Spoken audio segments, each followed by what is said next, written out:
need help to prove my innocence. If you look at the evidence, there's no forensics that links me to the case. Have you ever talked explicitly about whether he did it? It's just impossible, really. It's just not in his nature to do something so awful. He's had to walk down here, meet her, Yes. kill her, put her in the boot. Yeah. It doesn't seem at all likely to me. The 9:30 CCTV, which the police said was your car coming out onto the main road. I can guarantee it's not my car. There's a big difference, in my view, between a Shogun and a Range Rover. Could this be the defendant's vehicle? I really don't know. I know Paula. Well, she was my best friend.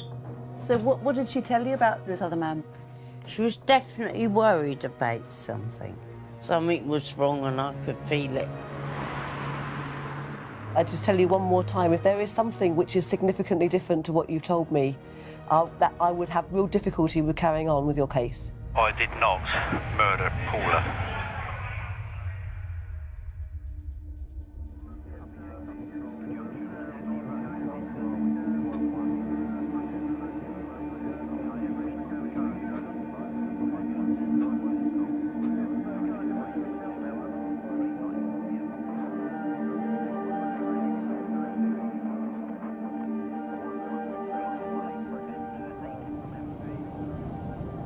Where are we in the investigation?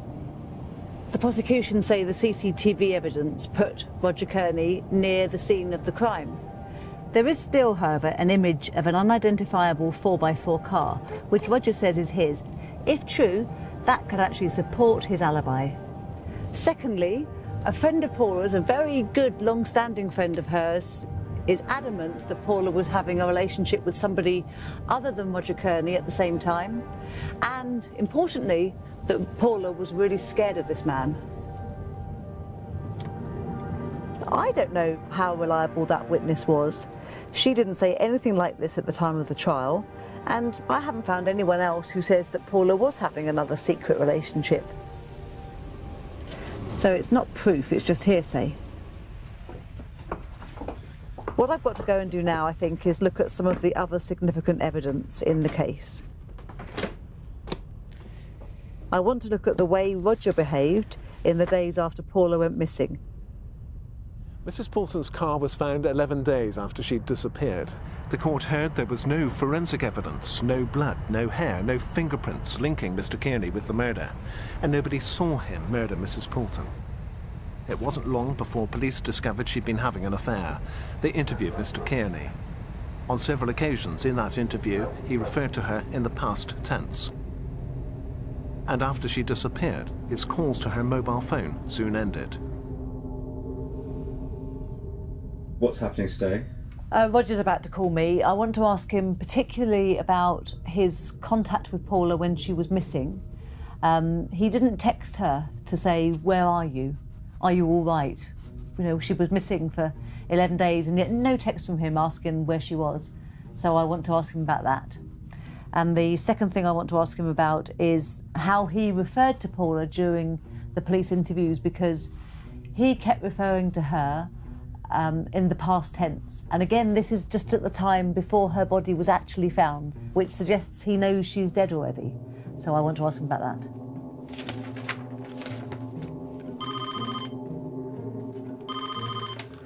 Hello, Inside Justice. Hello, Louise. It's Roger. Hello, Roger. How are you? Fine, thank you. When have we got till? Oh, about 5 past, unfortunately. Oh, OK. All right. I shall cut to the chase really quickly then. What I wanted to do was to ask you about what happened after Paula went missing on the Friday night. Can you tell me when you first found out she was missing? Well, she didn't turn up for work on Saturday. Right. At the football stadium. And then I tried to phone her, got no response. But she was missing now at this stage. Surely you were worried about her? Not particularly. Not at that stage, no. Why not? Because I thought she was out drinking. But for 3 months you speak to her on the phone pretty much every day. Yep. And then she goes missing for 5 days or so. And in that time, you only send one text and you forward some jokey emails. No phone calls, nothing saying, are you okay? Can you see why that looks suspicious to people? Well, like I said, I did try to phone her, but it just wasn't perfect.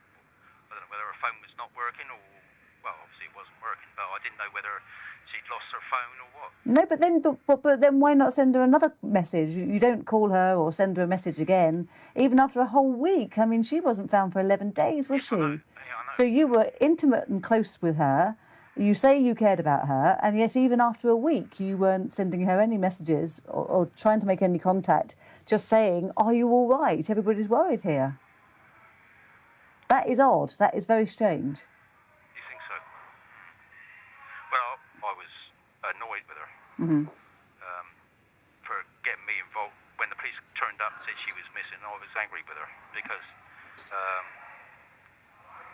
basically having to disclose the fact that we've been having an affair. But when the police interview you, they talk to you about things, and you keep on giving them past tense answers. Yeah.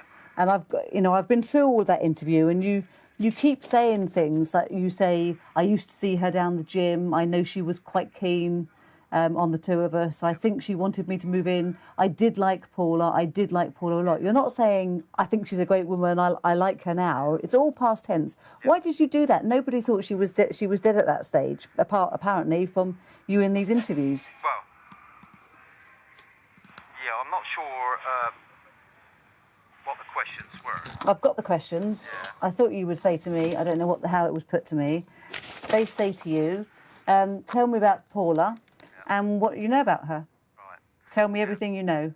And directly as a response to that, you talk about her in the past tense. Yeah. And I said to them, because they said that to me, and I said yes, because I was angry as far as I was concerned that the relationship was over. Right. I'm sorry, but I have to go now. Okay. One thing I wanted to say to you, from what you said for the last time we spoke, was the fact that you were concerned that if it came out that I actually killed Paula sometime in the future, that it would make you look bad. It would? Yeah, I understand that. If you actually feel that I possibly could have done, I wouldn't blame you if you dropped my case at all. But I assure you, I don't think you'll find any evidence to support the police. And I promise you that I did not kill Paula. That's all I can say. Okay, are you okay? You're not wavering from that at all. Are you in any way encouraging me to drop your case? No, only if you feel that. No, I'm asking you what you are saying to me, Roger. I would like you to carry on. You want me to carry on with the case? Are you trying to find a way to tell me that you were involved in Paula's murder? No. But I'm just saying, if you think that, I must go because the officer's getting a bit... Okay, all right, okay. But you're still telling me you did not kill her? No, I did not. Okay, all right, Roger. So we're supposed to be banged up at 10 past, so... Okay, all right. That was a particularly funny end, difficult end, because I thought for one moment that he was going to tell me that he was involved in the murder. And then but he then immediately went on to say, no, I did not have anything to do with killing her at all. I don't know what to make of what he just said. I don't know. I don't know. If it was to come out that I killed Paula, that's an odd phrase, isn't it, for somebody to use if they're saying they haven't done it? Why would he use language like that? Why doesn't he just say, I didn't do it? I didn't do it. There's never going to be any evidence that I killed Paula because it doesn't exist. Because I didn't kill her, so therefore there can't be evidence.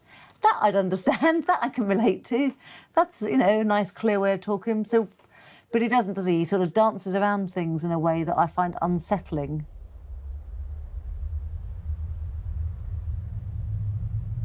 I think there are lots of unanswered questions about the case. I think that there must be evidence of who killed Paula and really good, solid, objective evidence of who carried out this horrible murder. And that evidence currently hasn't seen the light of day.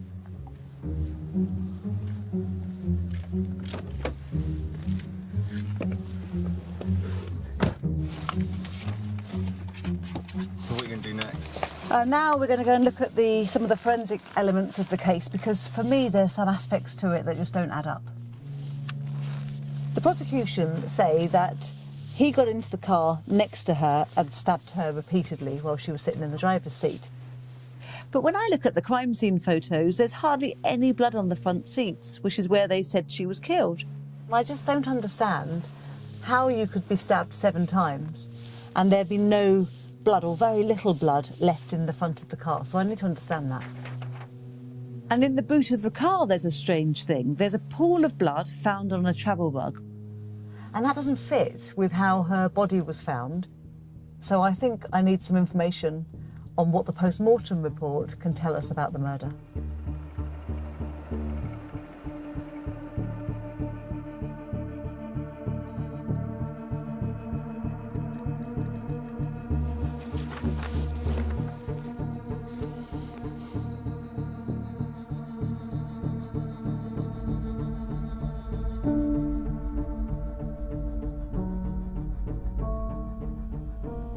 Most of my cases over the last 40 years have been for the police. You have to go into a case with an open mind because you have to think of how that person was killed, what the circumstances were, whether they fit with somebody's account of how they were killed, or the number of injuries, where they're placed, how deep they are, all that kind of thing can tell you a great deal about what has happened. A dead body can give up a lot of secrets. OK, so can we just talk through, to begin with then? OK. There, thanks. The prosecution case then was she was in the driver's seat, the attacker was sitting next to her. Does that all fit? Yes, it does, yeah. Are there any other scenarios that could also fit with the evidence? Well, there are other possibilities. She has 7 stab wounds to the actual torso. So they thought this one was the fatal wound, is that right? It's gone into the left lung and cut through one of the major arteries of the lung, the pulmonary artery. So it's done a lot of damage. Yeah. It was quite wide because it went in an angle from left to right. OK, so that would be... Well, that would be about here like this, right. This kind of direction. OK. And what happened was it went deep into the lung. Her breathing would have been laboured. She may well have been coughing. There would have been some blood around which had come from her mouth. I keep being struck by the fact that there isn't very much blood in the front at all. No, there wasn't blood there, you're absolutely right. Nothing particularly that seems to be saying it's inside this front of this car where the attack is actually taking place. If we're just basing this purely on the actual injuries, there's nothing to say that those injuries could not have been done outside the car. Most probably in a standing position rather than a sitting position, standing outside the car. Oh, really? Do the wounds lead you to believe it's more likely the person was standing, the victim was They standing? would both have had to have been standing, yep.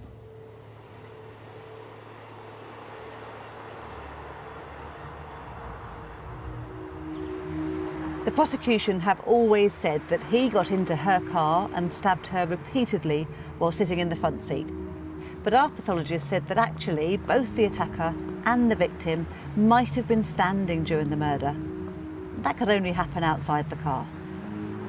It's only a possibility, but if that was the case, it seems highly unlikely to me that it happened on that particular road. That's a really busy road. No one saw her being attacked there. No one heard her scream. I need to go and talk to a blood pattern analysis expert. She's been working on lots of tests, trying to work out whether or not Paula Portman was definitely murdered in the car. That's the key question.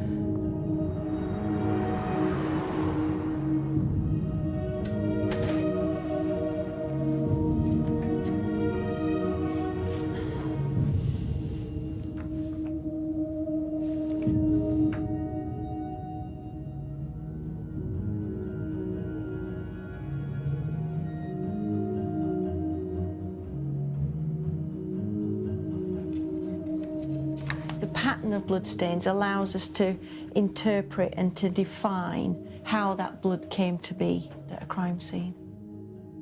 The blood can almost give a narrative as to what went on. If I sustain an injury which, for example, to my neck, then blood may spurt from my body, and that will create a very distinctive pattern. My role is not to determine whether an individual is guilty or not guilty, but to be able to present a very sort of balanced view on the forensic science. It's just over there, look. So that is the same make and model then? It is, yeah. Brilliant. Peugeot 206. Yeah. Okay. The scientist at the time described that the interior of the car was examined for blood staining, and she says that moderate blood stain was detected on the inside surface of the window, handle and door of the driver's side.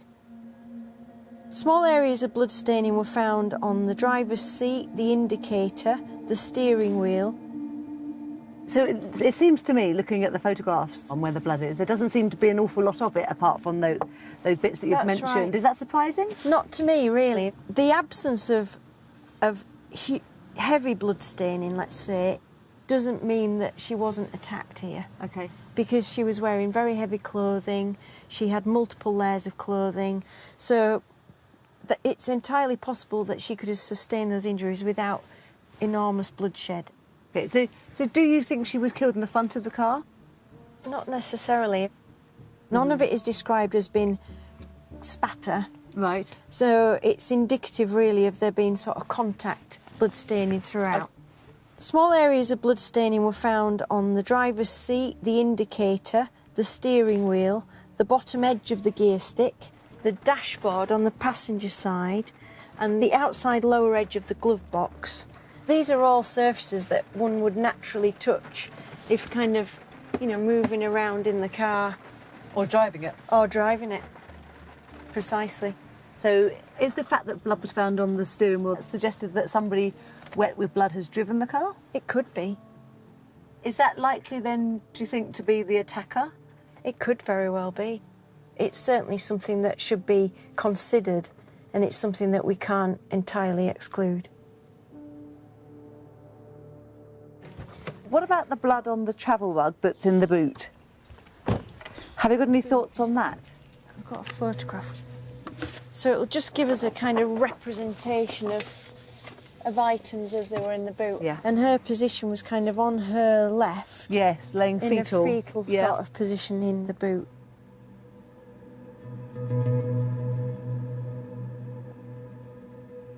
There was heavy blood staining found on the travel rug, and there was blood on her face, which I've depicted onto this mannequin's head. And what we see here is her head has been in contact with something heavily soaked with blood. Right. And my view is that it fits pretty well with the staining that was found on the blanket. Right. If I was to put you in the boot and I sort of scooped you up with my arms behind your knees and behind your shoulder and put you in, you'd obviously be quite heavy, but I almost might sort of roll you in. Yes. Which would satisfy. It would, that would fit, wouldn't it? How does she then end up completely flipped over in that fetal position? All she needs to do is to move or be moved onto her left side. Right. But it could potentially be that the car's moved forward and caused her to rock back. Yeah. As the car lurches forward, it creates that backward motion and she's tipped across. But again, I can't say with any certainty either one, but I'm just trying to express that all of these things are possibles. Yes.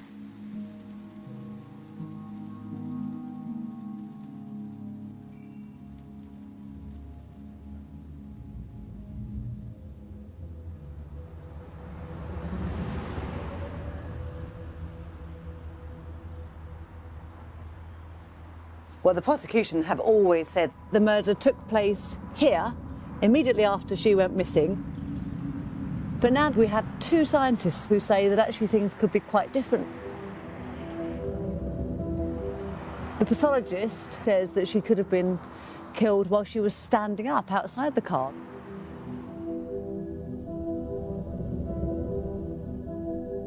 The blood pattern analysis expert said that the blood on the steering wheel and the gear stick might suggest the car was driven by the killer after Paula was stabbed.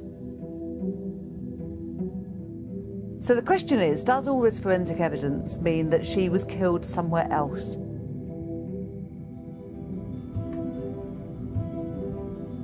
Did the killer put Paula's body in the boot, drive to Duncan Road with bloody hands, then dump the car and walk away? That's a possibility. In fact, that's exactly what people thought when she was first discovered. Paula Poulton's car was discovered yesterday afternoon by a routine police patrol car. Paula Poulton went missing on Friday, October the 17th. There have been no other sightings of her or her car until yesterday. Detectives need to know where Paula's car has been since Friday the 17th. They also need to know how long it had been parked in Duncan Road. Prosecution brought forward witnesses who said they saw Paula's car parked here for every day of the 11 days that Paula was missing. But then there were other witnesses. They said they were sure the street was empty on certain days after she went missing. How long the car was at the train station is really key, because the entire prosecution case revolves around Paula being murdered on this road sometime before 10 o'clock on the Friday night when she went missing. The police agree that after that, Roger is either at work or he's not in the area. He can't have done the murder. Who do you believe? Well, the prosecution brought forward another piece of evidence at trial. And they say it would prove that she was killed here and that the car never moved after the murder. Right. So, how do we know that the murder happened at the station where her body was found in the boot? According to the prosecution, she's been murdered in the front of the car and she's brought round the back of the car, and somewhere down low she's dropped, and then some blood came off of her and flicked onto this wheel. So there's blood here, in this place and here, 1, 2 points across that wheel, and also in the wheel arch here. I'll do a really basic diagram. So this is your wheel arch, right, and here's your car tyre. So the experts found there was blood here and here and here. So that all's a nice straight line. Being like this, all lining up with that fixed wheel arch, told the experts that the car had not moved since the blood got on the tyre. But if you look at the local news footage, which was filmed at the time, I think you can see a problem with that.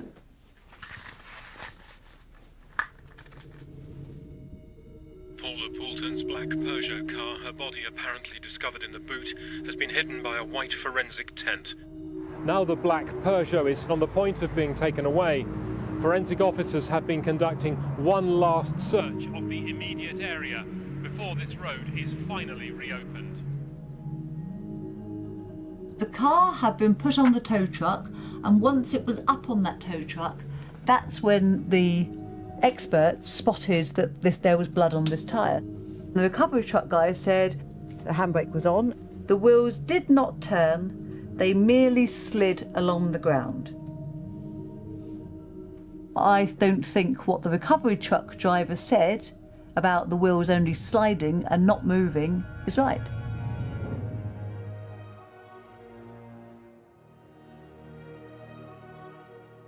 Hello, Louisa. Nice to see you. Yes, and you. Shall I go straight through? Yeah, you Thanks very much. Cheers.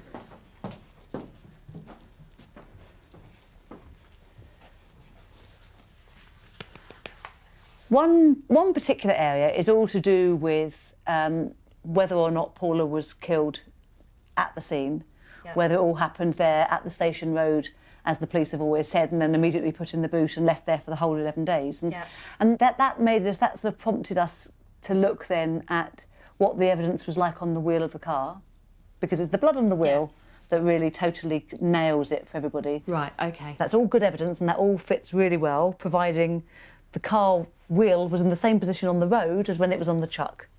Now, this is going to require some concentration because it's quite hard to see. Okay. So this is the vehicle being recovered.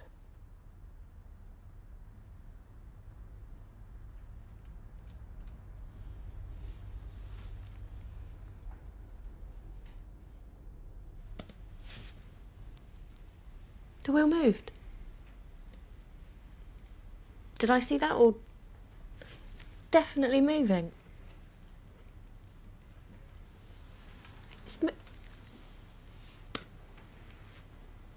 Oh my God.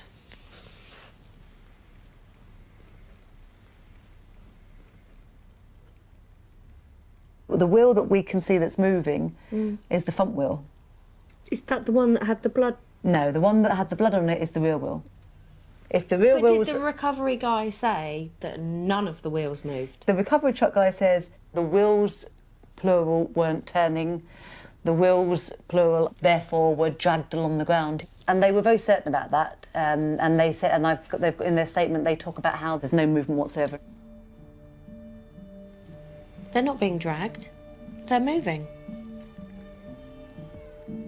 Oh my God. It's a big thing. If the wheels moved, in the process of putting it on the tow truck, there's no guarantee that it all lines up. The murder could have taken place anywhere. Anywhere. Come on.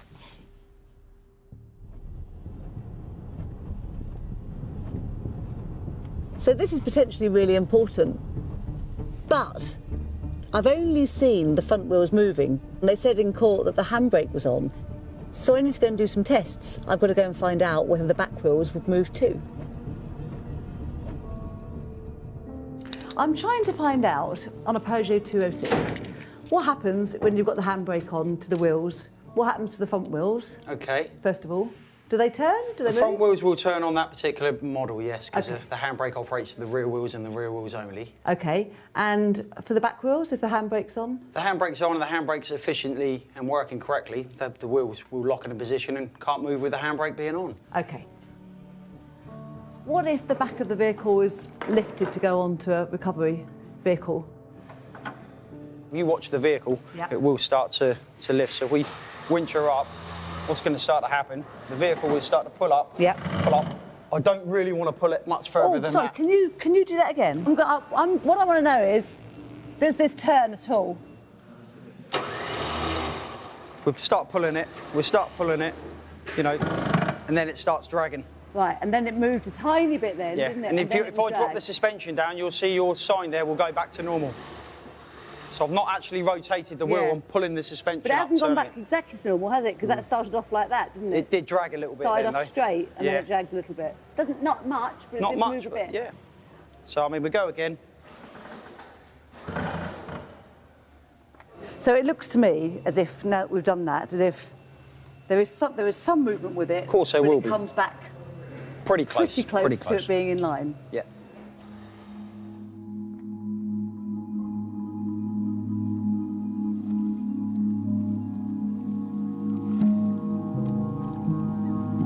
Well, that's disappointing. That would have been a massive breakthrough for us on the case.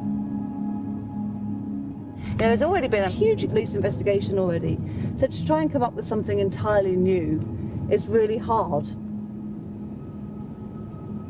But we've just got to keep on going. We're going to look for the next piece of evidence and we're going to see where it takes us.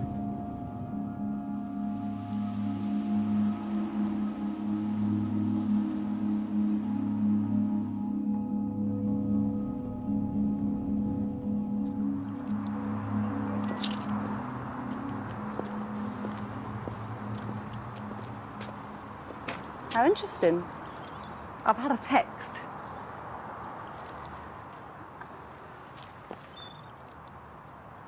So I had an anonymous text from somebody who says that you can, and I quote it, attest to Kearney's vile, volcanic and uncontrolled temper. Kearney is an extremely unpleasant individual under the velvet cloak. Try not to be his next female victim, professionally or otherwise. I don't know who this is from.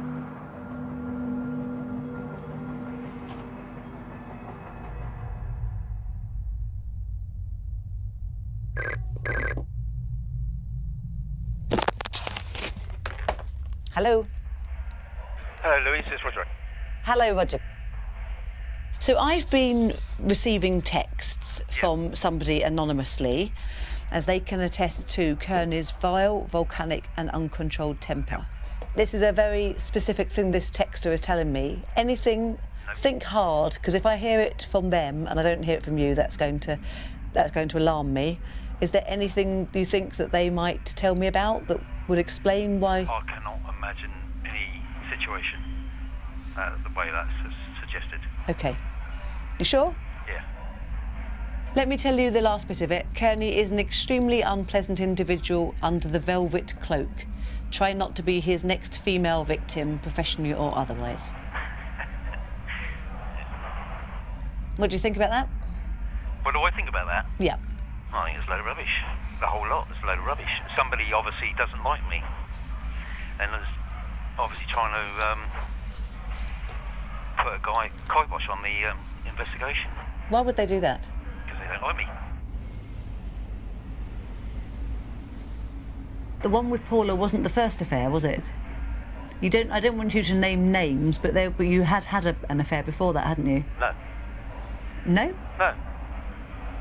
I'm thinking of you having an affair with somebody while you were with Carol. Not only a year or so before you started the affair with Paula. Not affair. I haven't had an affair. You said you... I was friends with women. Yeah, no, you told me about that before, but not sexual relationships with women. But during your... I've not had any sexual relationships with any women. You told the police you did. Did I? You did? Oh, hang on. Yeah. Yes, I did. Sorry. What was her name? So are you now saying you did have sex with her? Yes, I did. Yeah, sorry. Yeah. Well, how could you not remember that, Roger? Because I don't know, no idea. I've forgotten about her because it obviously didn't happen.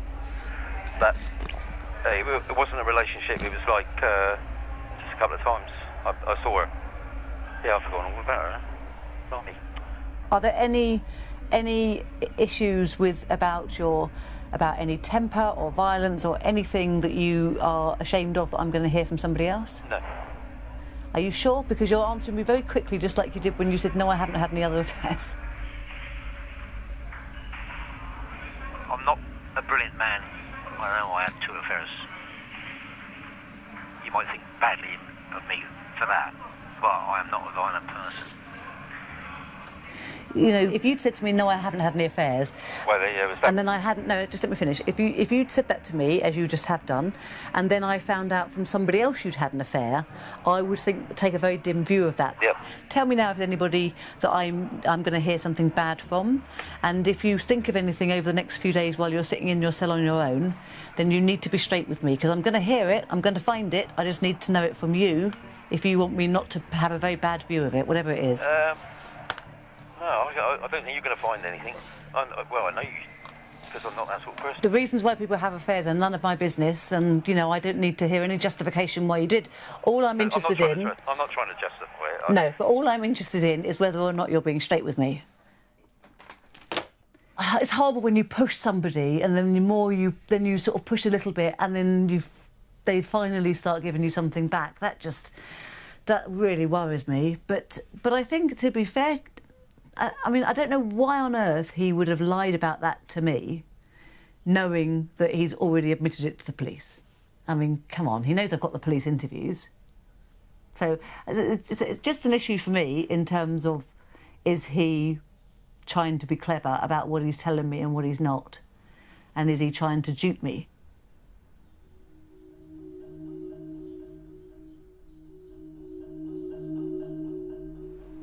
Roger Kearney told the court he had an affair with Mrs. Poulton because he thought she wanted a bit of fun, and that he went along with it. Nigel Pascoe QC told the jury they may find Roger Kearney's conduct unattractive. He said there's a word sometimes used, love rat. But he added there's a world of difference between a court of morals and a court of law, between having an affair with a man's wife and killing.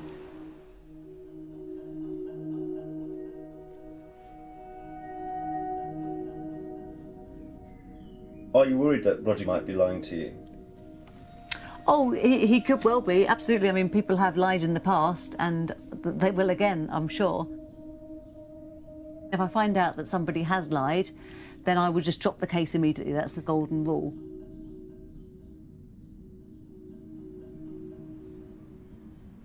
I have said to him right from the very start, I'll follow the evidence wherever it goes.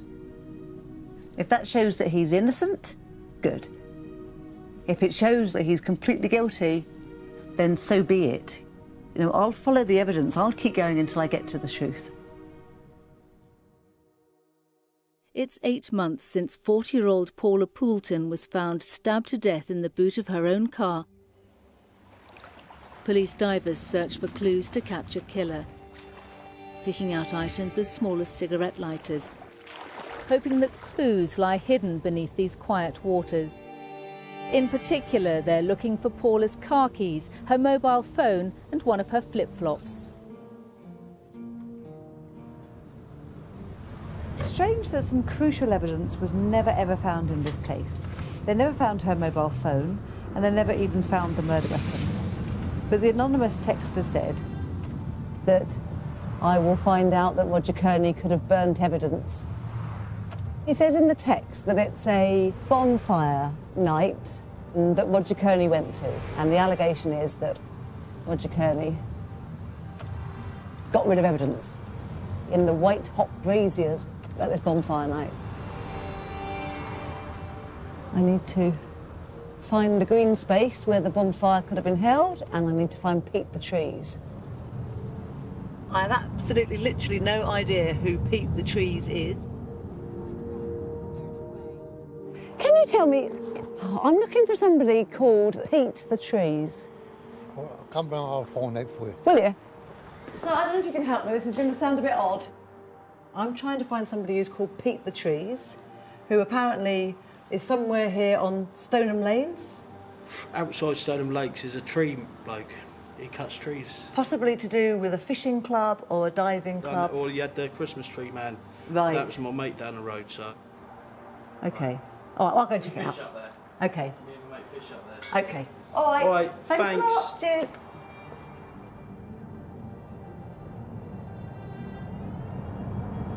So what are you looking for now? Church. Is that it? Gosh, I'd never have come down here, would I, if I hadn't spoken to him?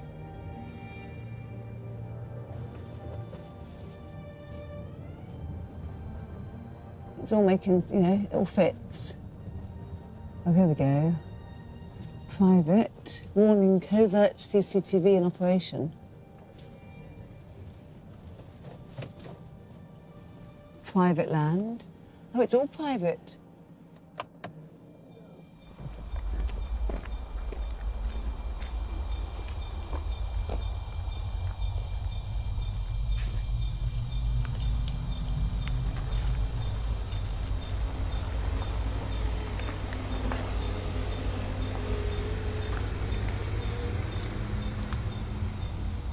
Go, oh, hello.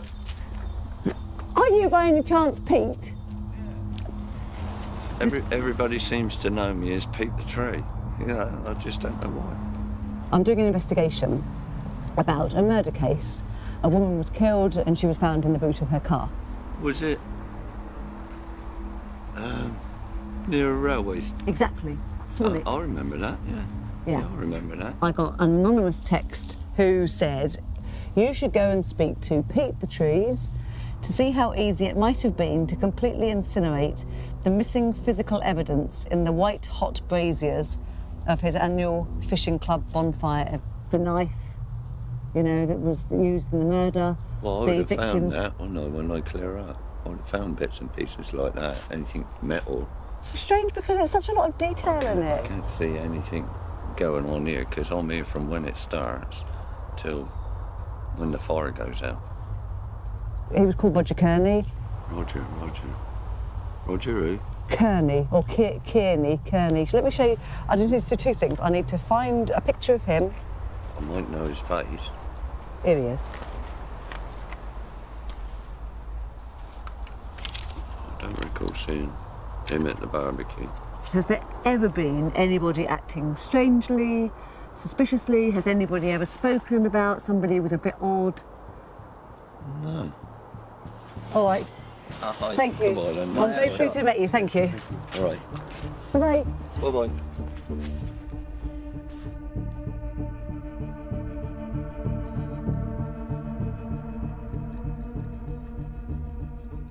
Anonymous text has really wasted my time. Everything that I've checked out doesn't stand up, doesn't go anywhere at all. I think it's just vicious gossip from somebody who is trying to be meddling. So that's the end of it. So what now? I really don't know whether Roger is innocent or guilty, but I do think that after looking again at all of the evidence, there are really strong reasons for the judicial system to look at this case again. But getting that to happen is not going to be easy. The only way you can get back to the Court of Appeal again is to go through the Criminal Cases Review Commission, the CCRC. You need to try and convince the CCRC that there's merit in the case.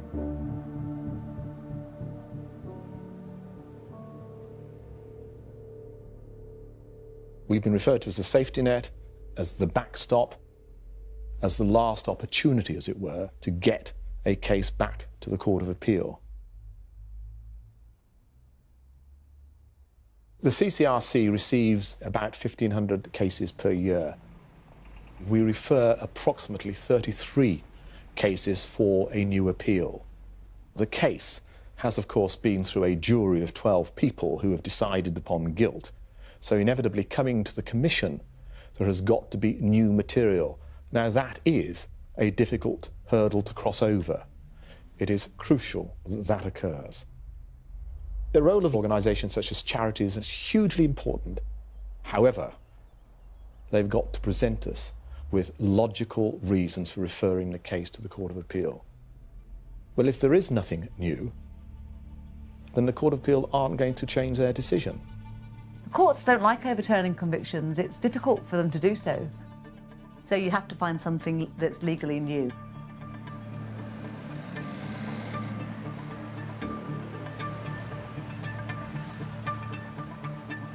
Thank you very much. Thank you very much for being here, everybody. So our advisory panel meeting this afternoon is to look specifically at the case of Roger Kearney.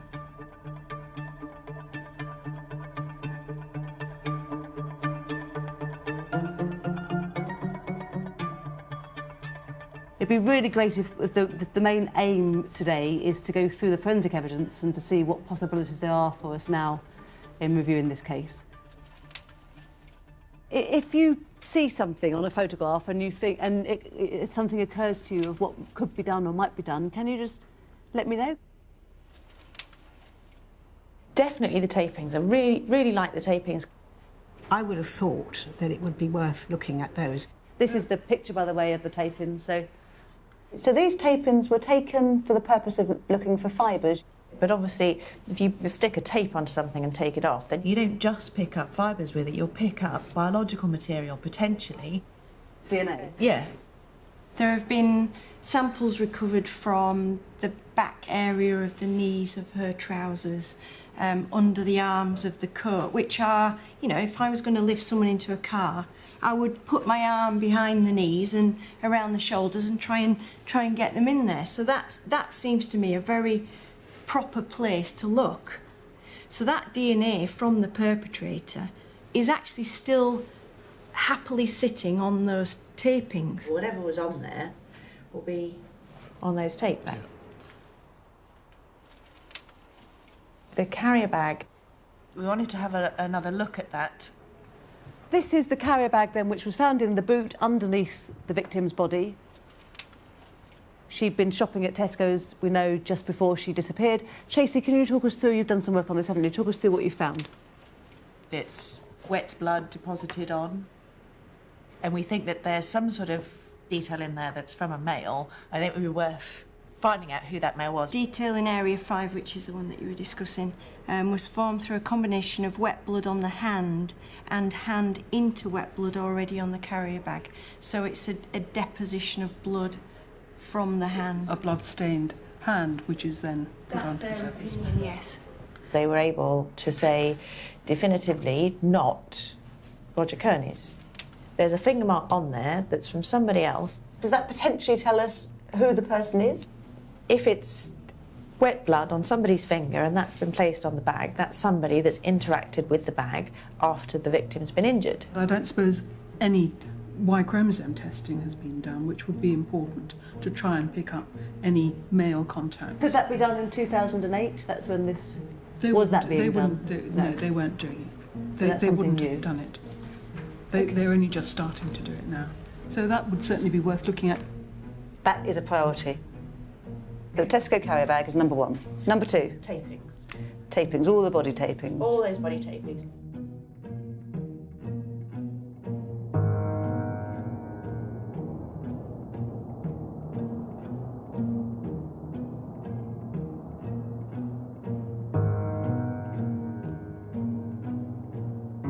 So there's a partial fingerprint in blood on the carrier bag.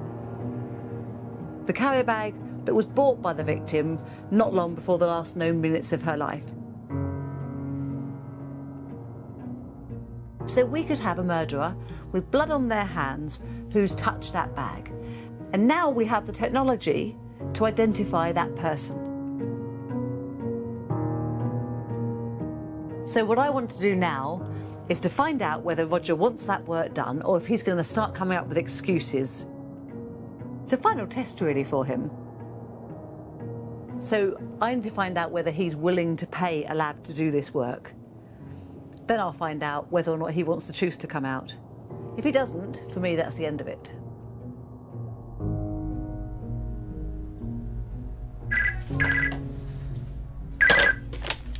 Hello. Hello, Louise. Roger again. Hello, Roger. Thank you very much for calling again. There is some potentially hopeful news. There was a fingerprint that went into blood on that carrier bag that was found with Paula's body. Yeah. So that's the next step. Make sure that all the possible forensic work can be done that is done. You want everything done, don't you, Roger? Yes. Absolutely. Okay. Yeah, I'm quite happy to pay towards what I can. Good. And what we're always doing is just trying to find the identity of the killer. I'm not looking for evidence to clear you, you know, as that's not the way I go at it. I go at it looking at, I just want evidence of who has done this. Yeah, absolutely. That's what I... So I'm not asking closed questions, I'm looking to identify the murderer. And that's what you're prepared to fund, is it? Yes. Good. Okay, Roger. All right. So I didn't do it, so... Yes, and if I can prove that somebody else done it, even if they don't get somebody else for it, but if the evidence shows that I wasn't involved, I'm quite happy to fund it. Okay.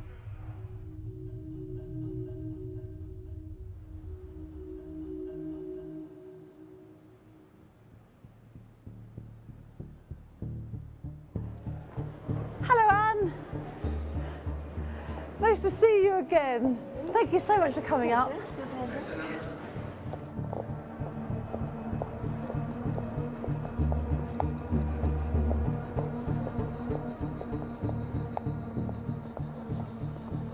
Oh, thanks very much for coming in today, coming up to Birmingham for this today. It's brilliant of you to give your time and expertise to the case.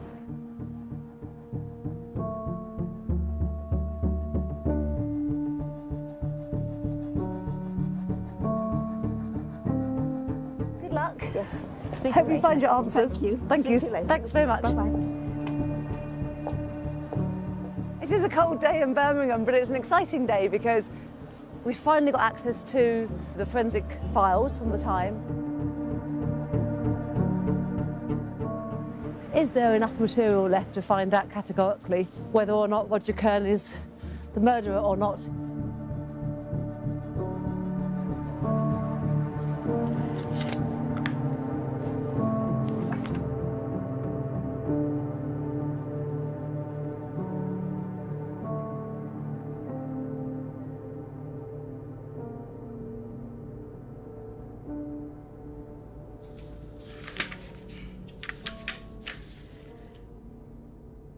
So Anne, have you been able to find out any information about the one-to-one tapings? They appear to have been destroyed.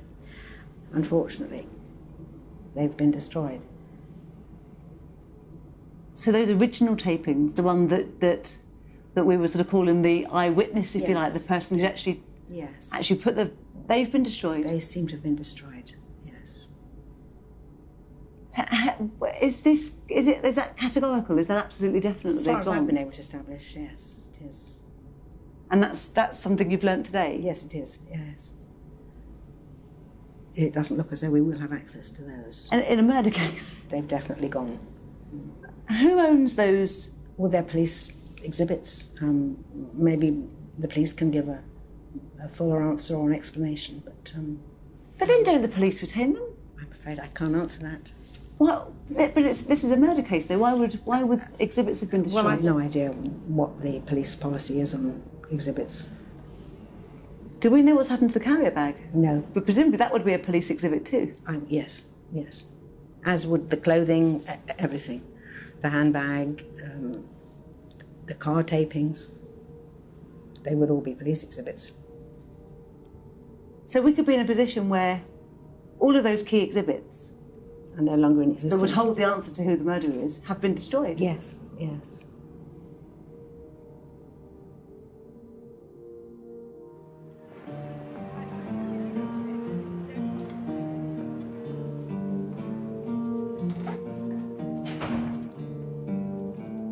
Thanks so much for seeing me. It's a bit of a sort of an emergency. Okay, right. So Anne asked the question, where are these tapings now, hoping to do more work, and was told they went back to the police at the end of the investigation and they've since been destroyed. Well, it doesn't really make any sense, because you have to retain items that are taken as part of a murder inquiry. You can't just think, oh well, we've done that, we don't, let's move on. That's certainly not my understanding. Obviously, I've never worked for that force, but my potentially naive assumption is that it's the same across the board, that there's a minimum amount of time you have to keep those things for. And I worked previously at the MPS, now I'm with the city, at the Met Police. That's absolutely, the 30-year rule is the thing that leapt to my mind with that. They'll certainly be kept for 30 years. Yeah.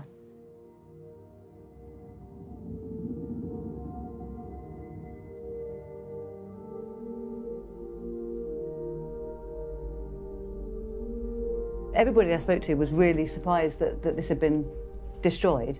If it's happened, and somebody must have made a conscious decision, somebody's got to sign a destruction order or something or other, and it's not common policy. Certainly for the miscarriage of justice cases that we've looked at before, there's never been any other case that we've come across where they say we haven't got them because we've got rid of them.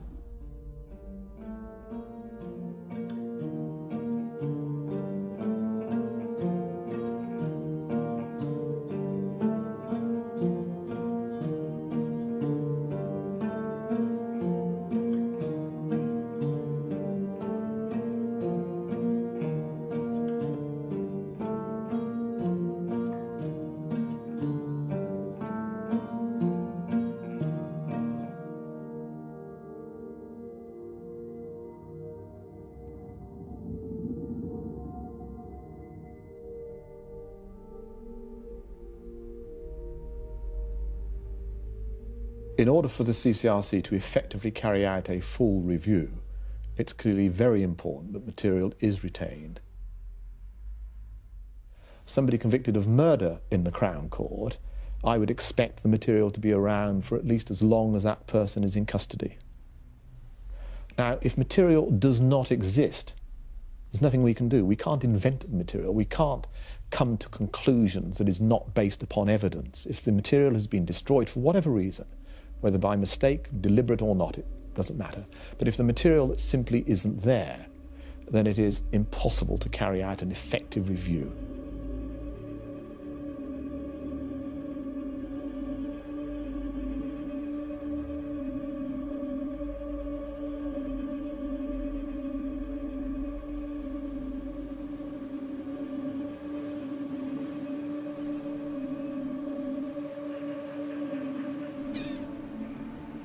We've had some bad news in terms of the exhibits.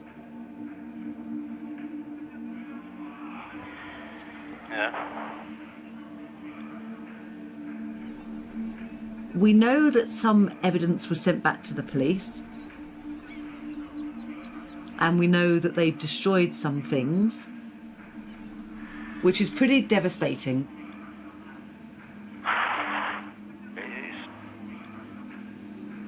There was a guy in Southampton who was convicted of a murder. He did 27 years and then managed to prove that he could not have killed this woman. Can afford 27 years.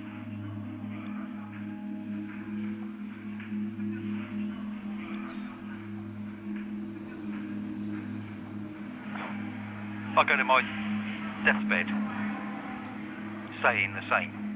I did not murder Paula.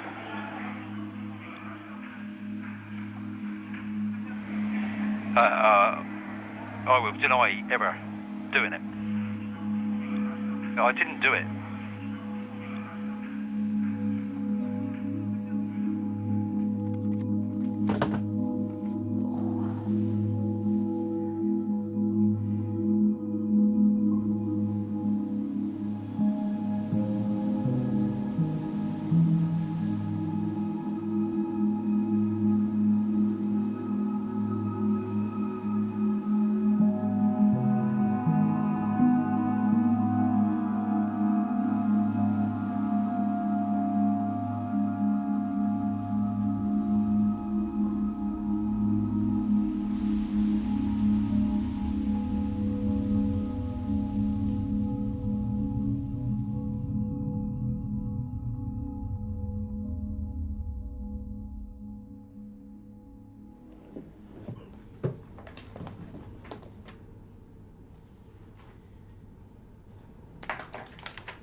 If that's finger marks, why have we got the same 4 series number for all the tapings and things from the car?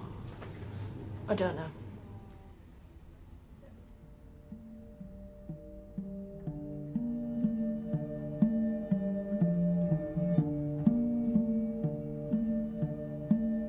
So when the carrier bag was examined for fingerprints, they took certain precautions during that examination and they recovered samples.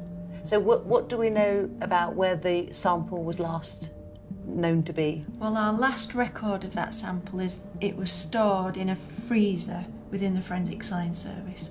And from there, sort of the trail goes cold, really. So we're really interested in it, and it's next to ridge detail from a finger mark in blood. The sample they took then is of the area we're interested in? Well, it almost certainly is from the area that we're interested in. So we have got a swab. Correct. So the only thing left is to find out where it is. Establish where it is now. Potentially, we've got something that at some point came from that bag.